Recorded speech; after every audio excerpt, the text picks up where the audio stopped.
Bata pa lang ako, namulat na ako sa kahirapan.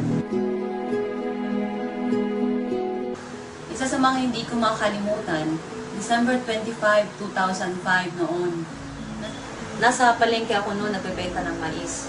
Dahil mo iniinda na kahit Pasko, nagbebenta ka ng mais dahil para lang magkaroon ka ng pera. That time, na-realize ko, ang hirap palang maging mahirap. At sa araw din ngayon, napaluwa ako at nag-pray kay Lord. Lord, sana darating yung araw na mabago rin ang buhay namin. Sa awa din ng Diyos, nakapagtapos ako ng pag-aaral sa kabila ng salat na pagbubuhay namin.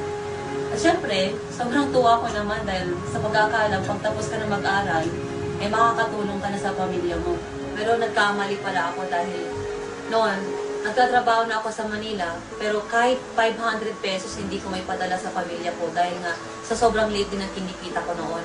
Kaya nag-decide ako na mag-abroad dahil sa paniniwala na pag nag-abroad na ako, makakatulong na ako sa pamilya ko. Nag-apply ako bilang domestic helper sa Hong Kong. Nung nasa Hong Kong na ako, doon ko na-realize, mahirap palang mag-abroad.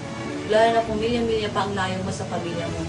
Kaya hindi rin ako nagtagal doon dahil nga nakahanap ako ng amo na halos ayaw kong pakainin at tinatrato ako ng hindi maganda. Kaya nag-decide ulit ako na umuwi na lang ng Pinas. Pag-uwi ko ng Pinas, wala akong trabaho. Kaya naisip ko ulit mag-abroad pero this time, Canada naman. Hanggang isang araw, nang nag-a-apply ako papuntang Canada, inimbita ako ng kuya ko na mag-attend ng seminar ng InGlobal. Pero that time, sobrang negatibo ako. Kaya tumagal ako bago ako nag-join. Pero nung nag-join ako, hindi ko sukat akalain na after 2 years na ginawa kong InGlobal ng seryoso, I earned my first million. And then months later, Dati, naglalakad lang ako. Ngayon, nagdadrive na ako ng sarili kong kotse, di ba? I bought my brand new car na Hyundai Elantra at isa sa mga pinapangarap ko na maging bridal car. And then right now, hindi ko sukat akalain na kumikita na ako ng 6 figures a month. And sa Tugigaraw lang po yan.